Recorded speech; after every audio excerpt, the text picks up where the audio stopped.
Topic है निर्देशांक ज्यामिति की परिभाषा।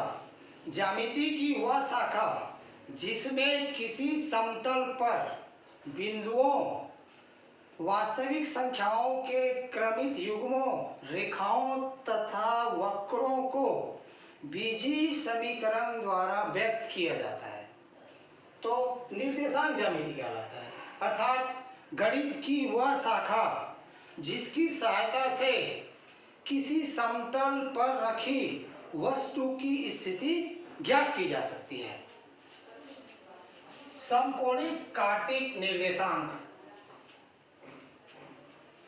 किसी समतल पर दो परस्पर लंबवत रेखा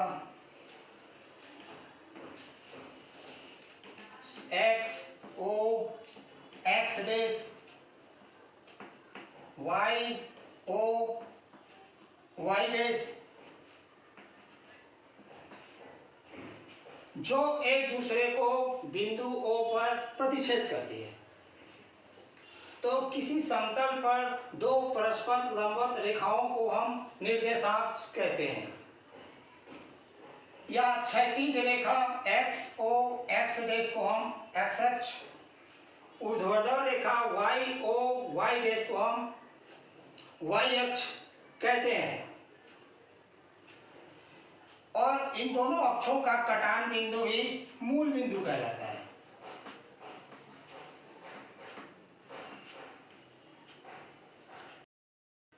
माना इस समतल पर कोई बिंदु P है। बिंदु P से x अक्ष पर लंब डालें, बिंदु P से y अक्ष पर लंब डालें, P है। बिंदु P की s अक्ष से लंबवत दूरी b, बिंदु P की y अक्ष से लंबवत दूरी a है। ये दूरियां a और b बिंदु P के इस तल पर x अक्ष और y अक्ष के सापेक्ष समकोणिक कार्तिक निर्देशांक या संक्षिप्त में केवल निर्देशांक कहते हैं। अतः P के x अक्ष के अनुदिश मापी जाती है। बिंदु P का भुज या x निर्देशांक कहते हैं। दूरी B को y अक्ष के अनुदिश मापी जाती है तो बिंदु P का कोटि या y निर्देशांक कहते हैं।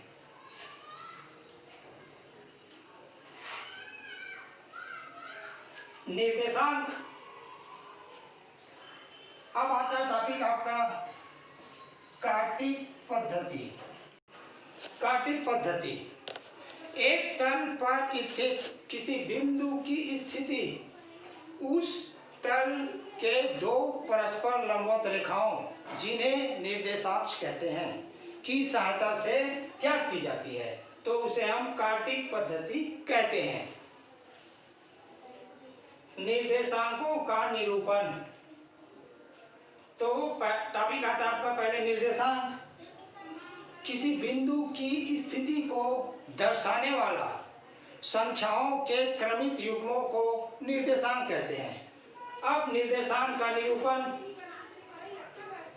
यदि किसी समतल पर बिंदु दिए गए हैं तो कोष्ठक के अंदर पहली संख्या को भुज, उसके बाद अर्धविराम लगाकर दूसरी संख्या को हम कोटि द्वारा प्रदर्शित करते हैं। उदाहरण के तौर पर जैसे बिंदु 2 और 3 तो भुज की लंबाई 2 इकाई और कोटि की लंबाई 3 इकाई है। अब आगे आता है टॉपिक आपका चतुर्थांश व निर्देशांकों के चिन्हों की परिपाटी। तो चतुर्थांश किसी समतल पर दो परस्पर लंबवत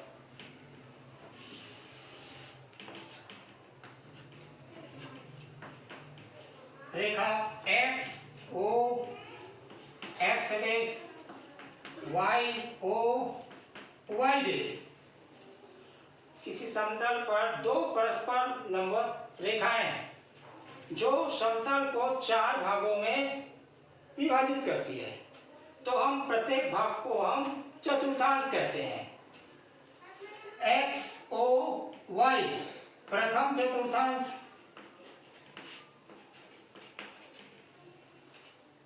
वाई ओ एक्स डैश द्वितीय चतुर्थांश,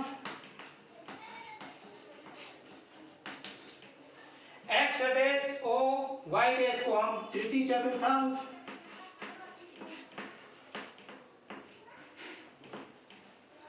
वाई डैश ओ एक्स को हम चतुर्थ चतुर्थांश कहते हैं।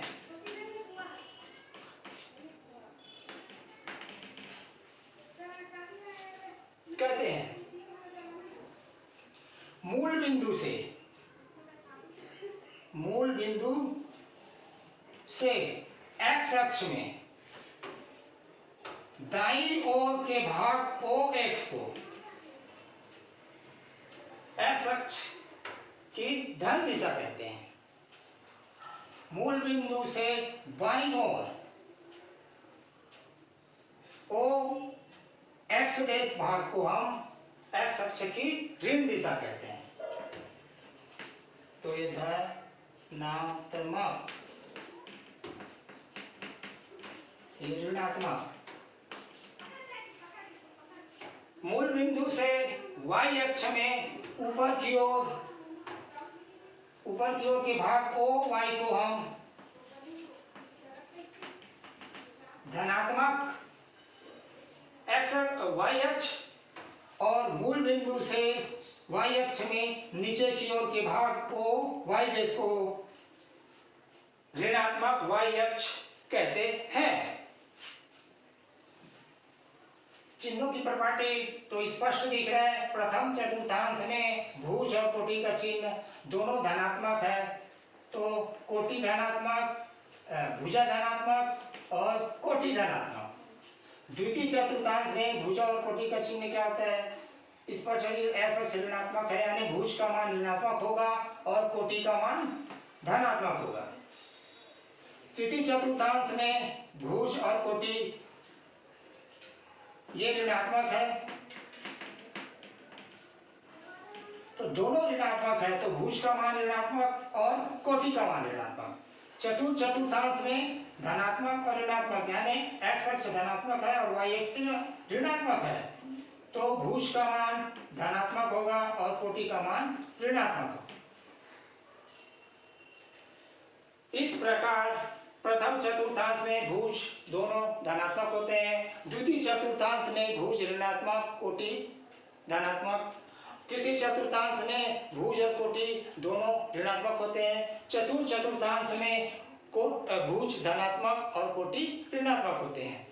इस प्रकार हम दिए रहेगा बिंदु तो हम बता सकते हैं कि वो बिंदु किस चतुर्थांश में स्थित है। जैसे 1 2 पहला बिंदु, तो दोनों धनात्मक है, तो ये प्रथम चतुर्थांश पर स्थित है।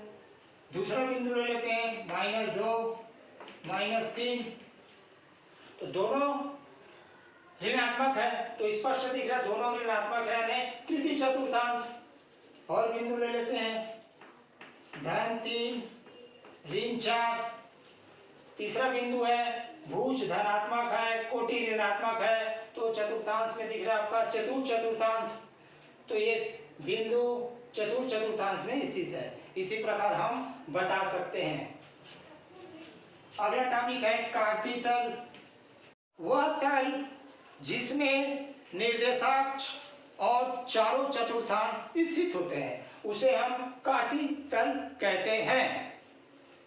आगे अक्षों पर बिंदु के निर्देशांक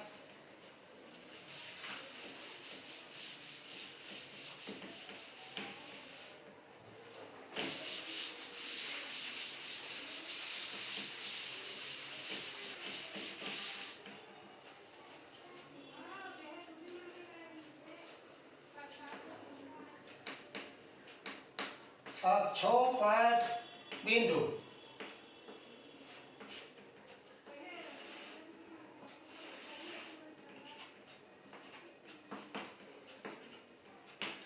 एक्स अक्ष और वाई अक्ष।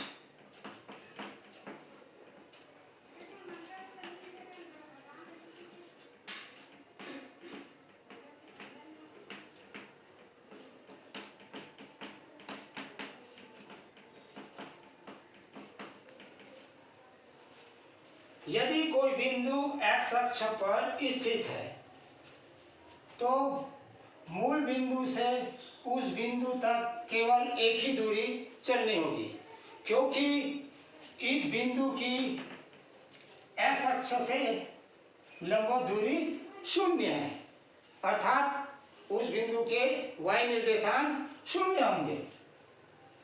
अतः हम कह सकते हैं s अक्ष पर कोई बिंदु स्थित है तो y निर्देशांक 0 और भुज का मान x, तो दोनों धनात्मक और ऋणात्मक, -x और 0।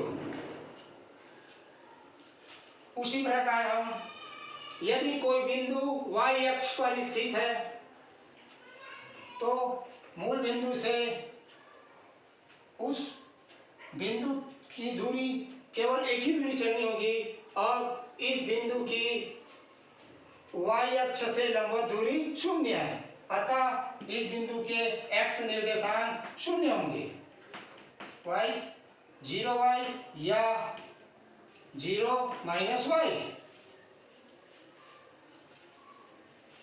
जैसे इस चित्र में दिया गया है, मान लेते बिंदु P x अक्ष पर स्थित है तो इस बिंदु P की y निर्देशांक 0 और ये बिंदु P मूल बिंदु से x अक्ष पर कितना दूरी पता है, 1 2 3, तो 3, तो इस बिंदु P के निर्देशांक 3 और 0, यानी भुज का मान 3 और कोटि का मान 0। इसी प्रकार मान लिया जाए बिंदु y अक्ष में स्थित है बिंदु Q, तो Q के निर्देशांक y अक्ष पर स्थित है तो x निर्देशांक 0 और बिंदु Q मूल बिंदु से y अक्ष की ऋणात्मक दिशा में कितना दूरी पर है, 1 और 2, तो -2, तो बिंदु Q के निर्देशांक 0 -2 होंगे। बिंदु O यानी मूल बिंदु के निर्देशांक 0 0, यानी मूल बिंदु के निर्देशांक 0 0 होते हैं।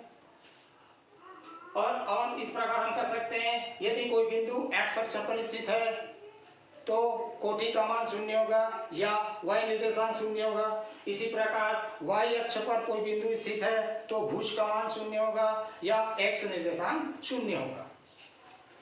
इसी के अंतर्गत प्रश्नावली 1 है, जो पहला क्वेश्चन है, नीचे कुछ बिंदुओं के निर्देशांक दिए हैं, उन्हें निर्देशांक समतल पर प्रदर्शित कर बताइए कि बिंदु किस चतुर्थांश में स्थित है।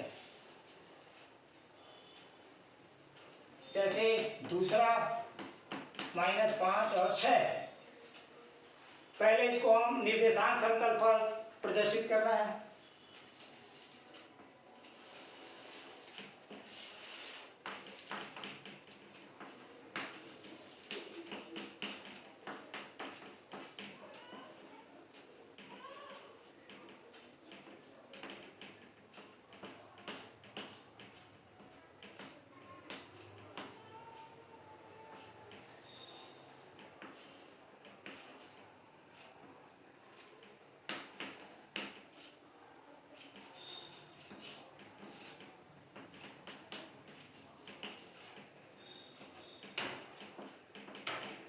एक दो तीन चार पाँच छः, 1 2 3 4 5 6।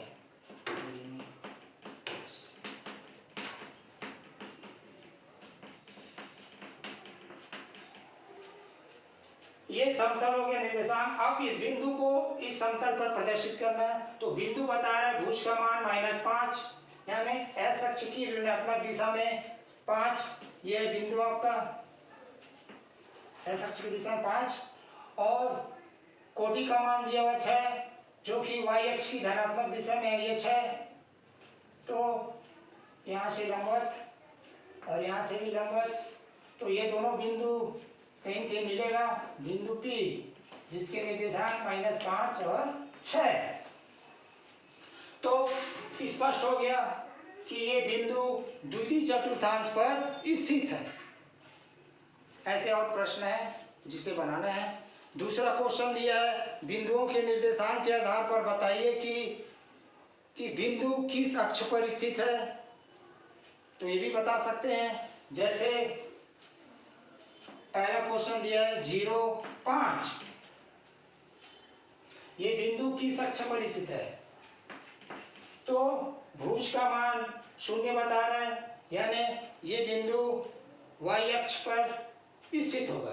तो कहाँ पे स्थित होगा, 0, तो 5 ये बता रहा है, तो ये बिंदु यहाँ पे है 0, 5, तो ये बिंदु y अक्ष पर स्थित होगा।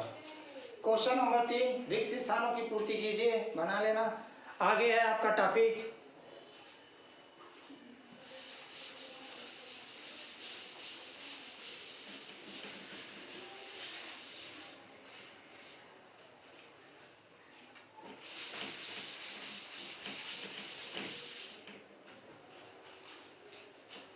दो बिंदुओं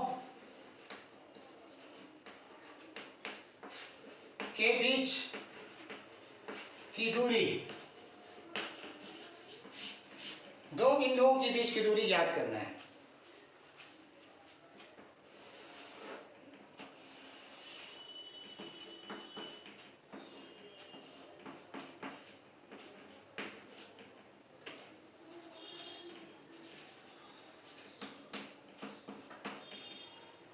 माना कोई दो बिंदु प्रथम चतुर्थांश में, माना P और Q, जिसके निर्देशांक x1, y1 और Q के निर्देशांक x2, y2 है। तो अपने को P और Q इसकी बीच की दूरी ज्ञात करना है। तो बिंदु P से x अक्ष पर लंब डालें m, तो OM की लंबाई बिंदु P के भुज का मान होगा x1 और PM की लंबाई कोटि का मान दिया है y1। अब बिंदु Q से x अक्ष पर लंब डालें QN, तो ON की लंबाई बिंदु Q की भुज की लंबाई मान होगा x2 और QN की लंबाई कोटि होगा y2। बिंदु P से QN रेखा पर लंब खींचा, कटान बिंदु R। इस प्रकार P R Q एक समकोण त्रिभुज बनता है। और इस प्रकार P M N R एक आयत है, तो आमने सामने की भुजा बराबर, तो हम इसकी लंबाई निकाल सकते हैं।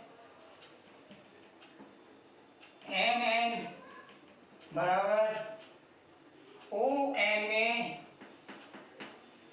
OM को घटाना और MN को हम लिख सकते हैं PR। तो ON दिया है x2, OM है आपका x1। इसी प्रकार QR की लंबाई, तो QN में RN को घटाएंगे, QN में RN को घटाना है, तो QR की लंबाई निकल जाएगा। तो QN स्पष्ट हो गया और RN जो कि PM के बराबर है, QN माइनस PM। अब मान रखते हैं QN की लंबाई है y2, PM की लंबाई है y1। इस प्रकार PR की लंबाई निकल गया x2 माइनस x1 और QR की लंबाई है y2 माइनस y1। अब इस समकोण त्रिभुज में, समकोण त्रिभुज PRQ में पाइथागोरस प्रमेय से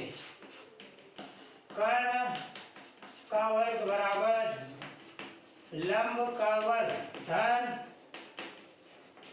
आधार का वर्ग। तो करना है PQ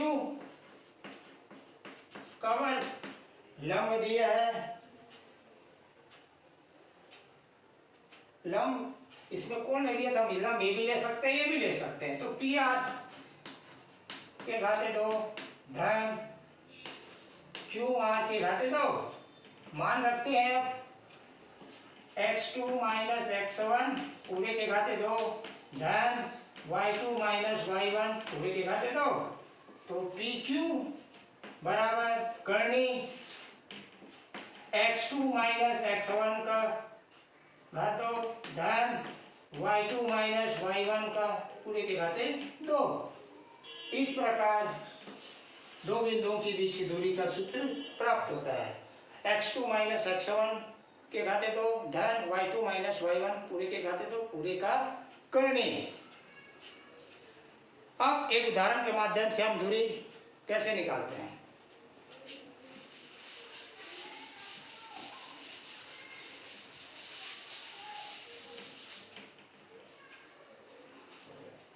जैसे बिंदु 2 माइनस 3 व 5 माइनस 7 के बीच की दूरी क्या कीजिए। तो हर दो बिंदु दिया हुआ है, तो दो बिंदु A और B, एक बिंदु के निर्देशांक 2 माइनस 3, दूसरा बिंदु के निर्देशांक 5 माइनस 7।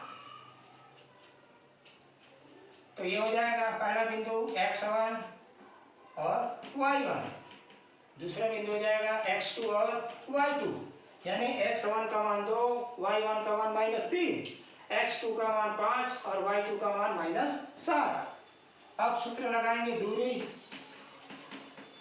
AB बराबर करनी के अंदर x2 माइनस x1 के घाते 2 धन y2 माइनस y1 पूरे के घाते 2।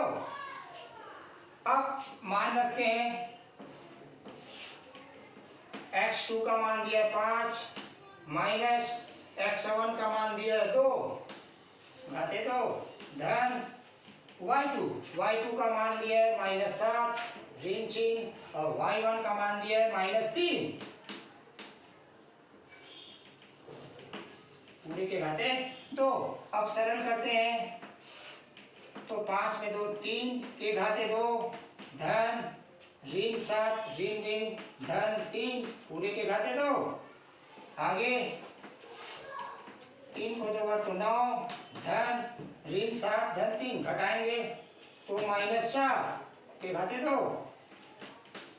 और आगे सरल करते हैं तो 9 धन ऋण 4 गुणित ऋण 4 दो बार गुणा करें तो 16।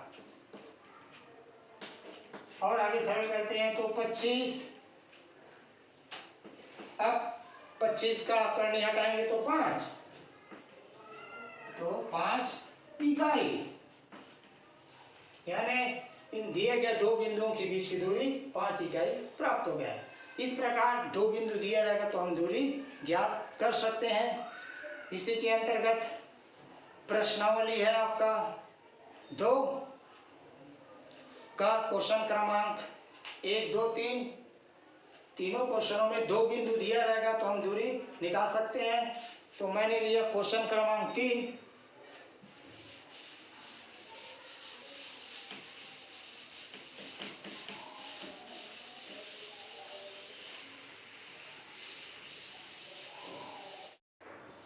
प्रश्नावली 2 के अंतर्गत क्वेश्चन क्रमांक पहला दूसरा तीसरा, इन तीनों क्वेश्चनों में दो बिंदु दिए हैं तो अपने को दोनों बिंदुओं के बीच की दूरी ज्ञात करते हैं। प्रश्न क्रमांक पहला दूसरा तीसरा, तो मैंने ले लिया क्वेश्चन क्रमांक 3।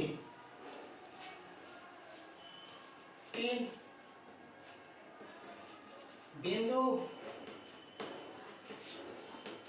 3 4 की मूल बिंदु से दूरी ज्ञात करो। तो हर दो बिंदु दिया हुआ है, बिंदु ए और ये बिंदु बी।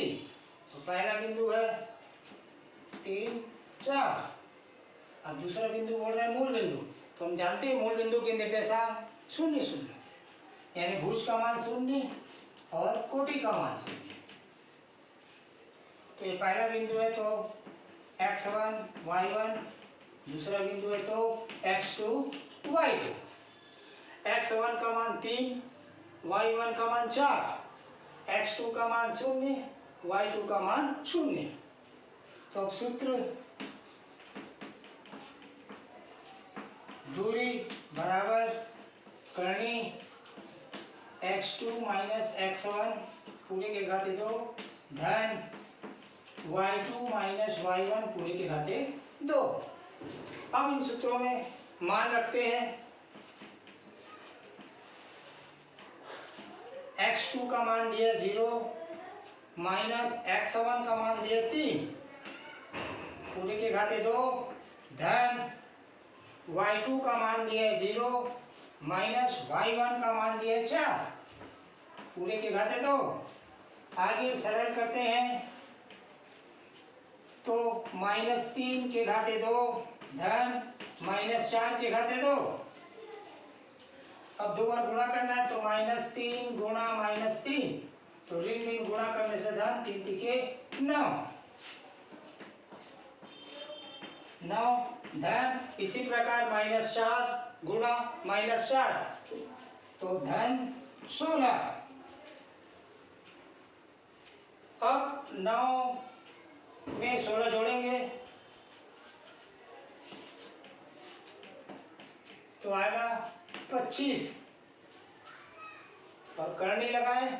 अब 25 का वर्गमूल हटाने के लिए 25 का गुणनखंड करते हैं तो 5 गुणित 5। अब जोड़ी बना तो करनी हट जाएगा तो बचेगा 5। तो दूरी बराबर 5 इकाई। इस प्रकार मूल बिंदु 3, 4 की मूल बिंदु से दूरी 5 इकाई प्राप्त हुआ। इसी प्रकार प्रश्नावली 2 का क्वेश्चन क्रमांक 1 और 2 को हल करना है इसी प्रकार।